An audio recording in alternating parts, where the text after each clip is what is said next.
I'm here at the Pennsylvania School Counseling Conference with Carol McCloud, also known as the Bucket Lady. And we just finished hearing your presentation on getting your bucket filled, and very positive and uplifting. And I would like to ask you, Carol, tell me something that school counselors can do to make sure that the children that they work with, their buckets are filled.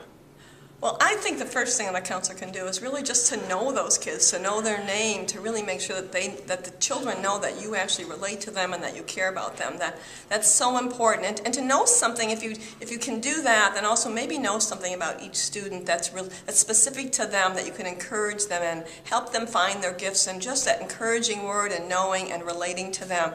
I think that is one of the best things. And look for those students that have the emptiest buckets. That's where you make the biggest impact, because they tend to be the ones that don't get their buckets filled enough, and you as a counselor can recognize their empty bucket and do something that really they desperately need and actually deserve very much. So I think that's the best thing, and I'm so happy that there are counselors around that can fill that void that some children have just because we live in such a busy, distracted world. That, I think, is two simple little things that don't take much time that are very easy to do. In as school counselors, we often spend time filling other people's buckets, but our buckets at times could get pretty empty.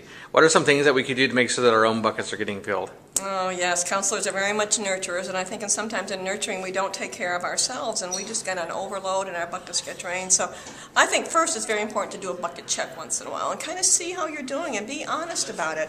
But every day I'm a firm believer that you should do something, even if it's 10 minutes in the shower with feeling the warm water run on you and you're singing a song that just lifts you up. If that's just the only thing you can do, at least do something every day, or put your feet up for a few minutes, or have that music that you like on your way to work, just something to fill your bucket. And make sure that you're doing those things, especially if you don't have someone in your life who is good at helping you fill your bucket, a spouse or a partner or a good friend, because we all need to do those things that just bring us that joy in life. So we have to take care of our own buckets before we really can take care of others. Okay.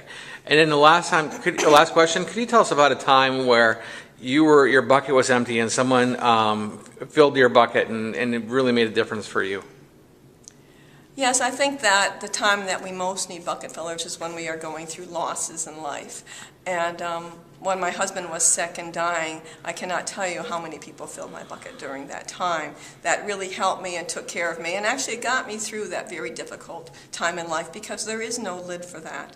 And then after he died, and so many people came to the funeral and helped me with that, and the support I got really helped me get back again.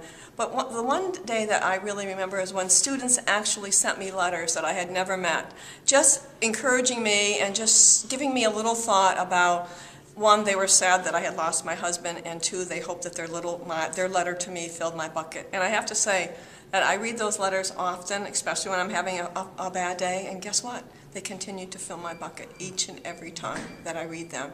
So even a perfect stranger who sincerely goes out of their way to say something nice to you, especially when your bucket is empty, you just never forget. Thank you. I tell you what, you are... I can tell you're one of those people that when you walk around, you naturally fill people's buckets, and I can tell you filled mine personally, and many people in the audience, and we appreciate having you here today. Thank you for coming to talk to us. Thank you so much, Mike. Okay.